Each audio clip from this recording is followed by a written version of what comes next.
Welcome to the Fishbowl with everybody. My name is Chief here, and joining me today is Jalen. We're going to be doing our Louisiana Ragin Cajuns men's basketball preview for this upcoming week here, and we're also going to be talking about the women right now as they are playing against Troy, and it's not going very well for the women's basketball team right now for Louisiana. Without further ado, let me introduce everybody to Jalen. How you doing today, Jalen? I'm doing well, Chief. Another great day to be a Raging Cajun, as I always say. But for the women's team right now, it's like you said, it's not looking too hot. Yeah, the Cajuns are currently losing to Troy as we speak here. It's not going the way they hope it would. Right now, this is showing me 420 left, but I remember it was like 80 something. It was like 80 something to 40 something.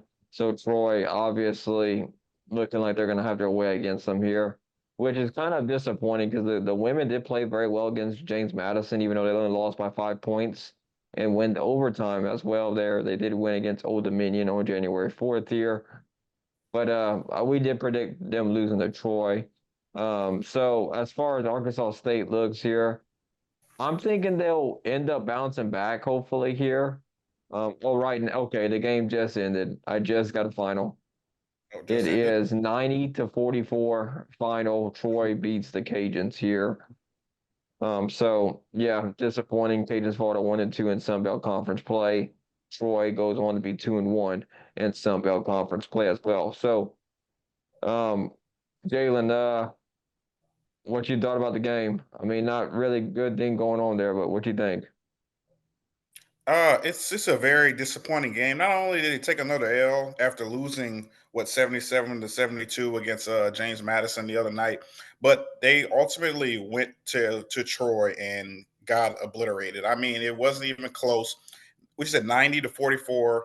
That's 40 plus points they lost by. It's not looking great right now for the women's team. They did get a great win against Old Dominion, a team that only had a couple losses going on the year. But so far, the Cajuns are not looking too good right now, Chief, in terms of the game of basketball. I think they just need to. They have to do something. I mean, I know we talked about this last week where they beat LSU Shreveport, and then they beat no, they lost to Appalachian State, I should say, and then they went on this 4-game road trip. And so far, they started off 1-0 against Old Dominion, lost against James Madison, lost against Troy. Now they have Arkansas State coming up on Saturday. Cajuns are what 5-9 right now. It's just not looking great right now for the Cajuns. I don't know what you think the answer could be, Chief. So I think a couple of things can happen here. So, Tamara Johnson, you got a solid guard right there, and she's done very good things for them so far. And Brandy Williams, so Brandy Williams is your senior. Destiny Wright's also your other guard as a senior as well. Tamara Johnson being your forward and being a junior here. So they have senior, like basically the starters for the game. You got two seniors and two juniors and a freshman. So you do have veteran leadership on this team. Sometimes the ball gets away from you, and sometimes it doesn't really work out that well for you. So they were picked to finish sixth in the Sun Belt Conference poll here. So I mean, not really a surprise that they ended up losing this one here. So if I look at the predictor here, and I love doing a little predictor because it's always a fun thing. It gives you kind of an interesting predicted results here. So with them losing, it's got the Cajuns having a losing record. It looks like they're gonna finish. This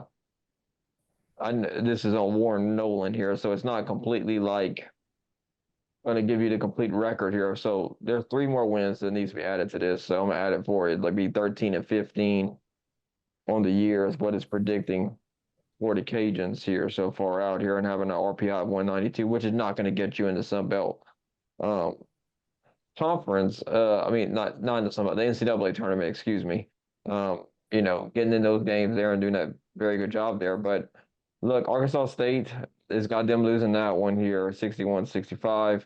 Got them beating ULM 66-59. But I think they'll go on the road. I think they'll rebound. I think this is just a bad game for the Cajuns. I don't think this is like let's hit the panic button or anything. But I think them taking the loss tonight, might start a run right of better things to come by for them. So I think they'll beat Arkansas State. I think they'll end up beating ULM as well. I think I do get the predictor here.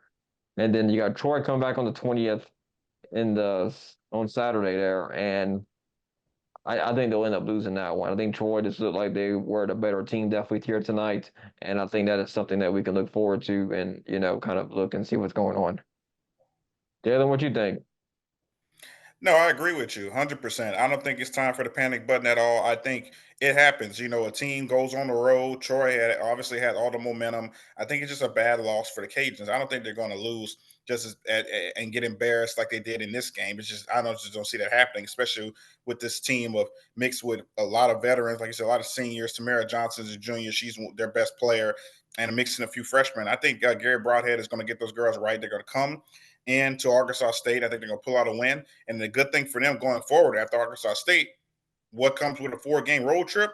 A 4-game homestand where they have against ULM, Troy again, Coastal Carolina, and then Texas State. So the Cajuns could ultimately make a run. They could bounce back, get a win on the road against Arkansas State. And who knows, they can go 4-0 on this homestand. They'll be right back in the mix, trying to get to the top of the Sun Belt Conference, and you could see them finishing higher than 6. All they get momentum. I know we talk about this a lot, but momentum is a big thing. And when it comes to women's basketball team, if they can make shots, they'll be in every single game, and they can win every single game. Also, something that we need to mention here. So, it looked like it this way. The Louisiana Ragin Cajun offensive football, the football staff on the offensive side is getting 2 new additions there. Jalen, we'd like to tell everybody who their new additions would be. Yeah, you do the honors, Chief. Who those new additions are?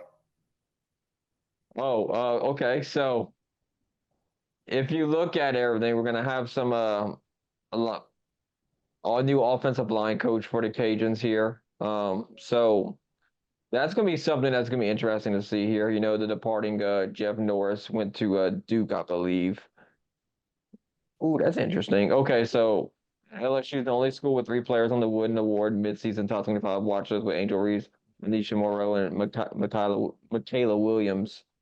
That's something that just got across our wire here. So let's look at this here. I know yeah, and other football news, obviously the big giant in the room that we're going to talk about here is Nick Saban as well.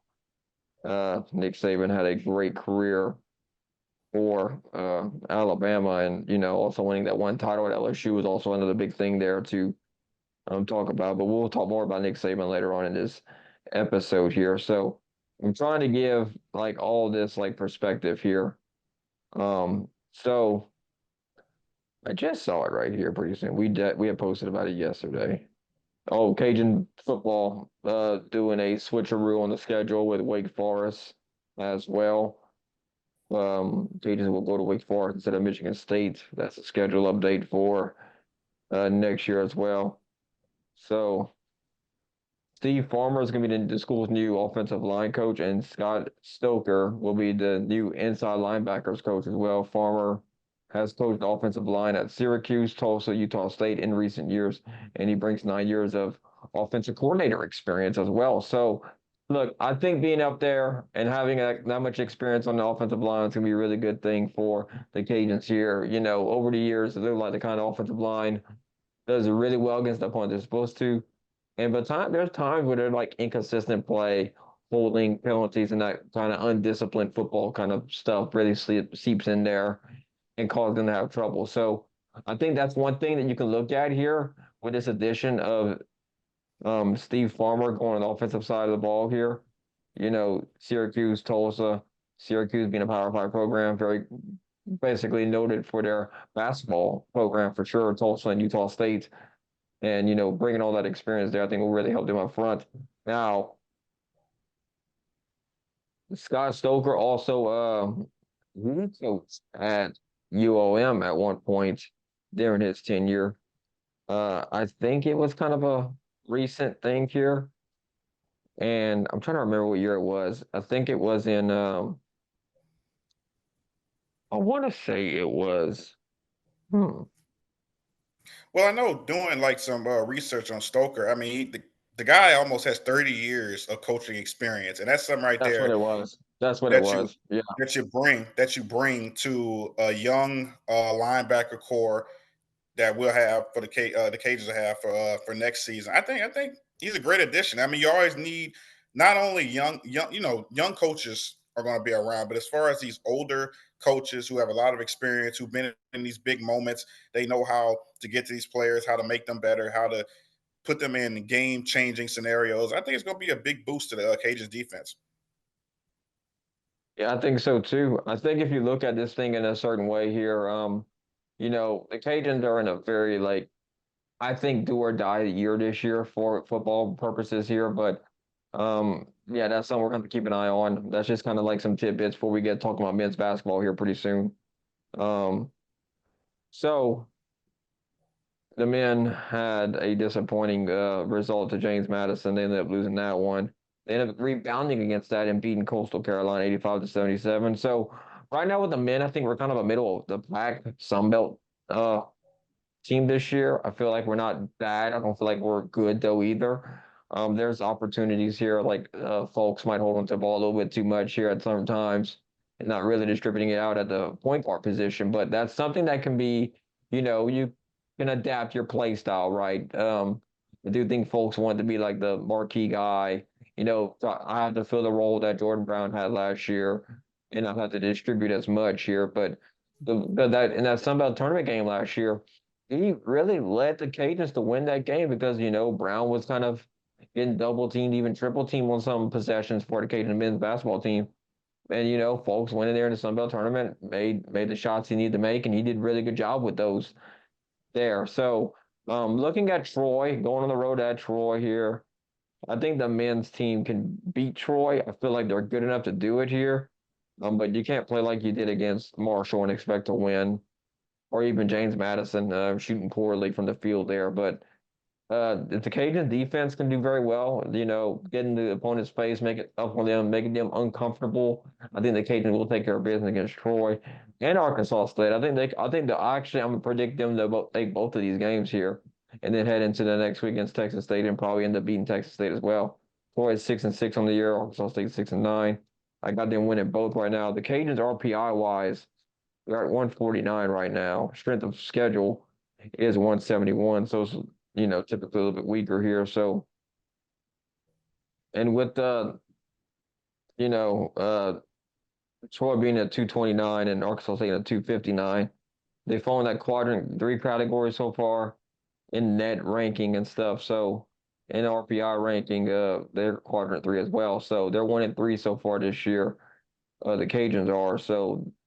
This would be a really good thing to get back to 500 in that category here. If they lose these two games, it's going to put them really behind the eight ball here to try to make something happen in this conference because you're going to start running into more of these teams in that quadrant three there and being at 1-3 right now. It's not looking good if you end up losing these two games. So I feel like this is a very big opportunity for the Cajuns. I feel like they'll take advantage of it though. So, but not looking good for the defending Sun Belt tournament champions if they end up losing this game. What you think, Jalen? Yeah, I think if they honestly, they played great against Coastal Carolina. I know they lost against James Madison, but that game's an eye opener for me because James Madison, one of the top teams, not only in the Sun Belt but in the country. They Cajuns honestly could have won the game, but James Madison just kind of closed it out at the end. Coastal Carolina, Karen Crow Joe just went crazy in that game. Had numbers that only three other players had in college basketball history. So I think that's a lot going on right there. I know Coastal hasn't been on the winning side yet, but I mean it still builds momentum for this team. But going into the game against Troy, I think this could be a make or break game because it can make them because not only can they keep up with teams like James Madison, they beat Coastal Carolina, they beat a team like Troy, who's 9-6 right now on the road. Not only would that be a great win for them, but the Cajuns are 1-5 on the road this year, and if they can get that second win and build some of that kind of momentum, I think they'll be able to stick with anybody in the Sun Belt. But I know for weeks we've been talking about how the Cajuns have a very young team, how they need to play better together, they need to make more shots, they need to rebound more. I think they're starting to get into the flow of things. I think Hosanna, the starting center, he's starting to get more rebounds. He's starting to put points on the board too, big guy. So I think the Cajuns are in the right spot right now. Bob Marlin has them playing good ball, but they just need to keep it up, keep it going. Yeah, I think they are like if they work that inside outside very well here, if they can get a dominating presence on the inside of this team here, they they had with Jordan Brown last year. They're still missing him. They're still trying to figure this out here. Sometimes it takes a year or two for you really develop your guys down there or down low to become that dominant presence that you would see here in this kind of ordeal here. So I think the Cajuns, if you looked at it from their perspective here, and if you look at it from what's going on there, if they can get a dominating the center down low in the paint where they can get down there and get some offensive rebounds and get some second chance points there, really turns your team around, can really build you forward going ahead to um, going ahead into your next game, building momentum. It's basically in the Sun Belt for the men and the women. It's all about one thing here: is get to March, win the Sun Belt Conference tournament. That's all you have to do to get into the NCAA because there's no other bids in there anyway. And I know there were some people out there that was chastising Bob Marlin a couple years ago. Oh, though there's only 3 or 4 games in March that really mattered. He made some comments about that kind of stuff, and um, he wasn't really lying at the time. It's a one bid league. That's why I think that some people don't like Bob Marlin because of like the postseason success here. But if you're only getting one bid compared to baseball and football handing out to go to play these extra games for your season, you know what? If you have a wider net, you'll obviously hit some of that. Do you see what you think about the Raging Cajun men's basketball team so far this year? Thank you for tuning into the Fish Bowl.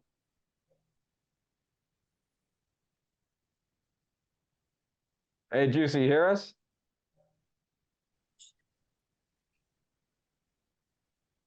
Hello?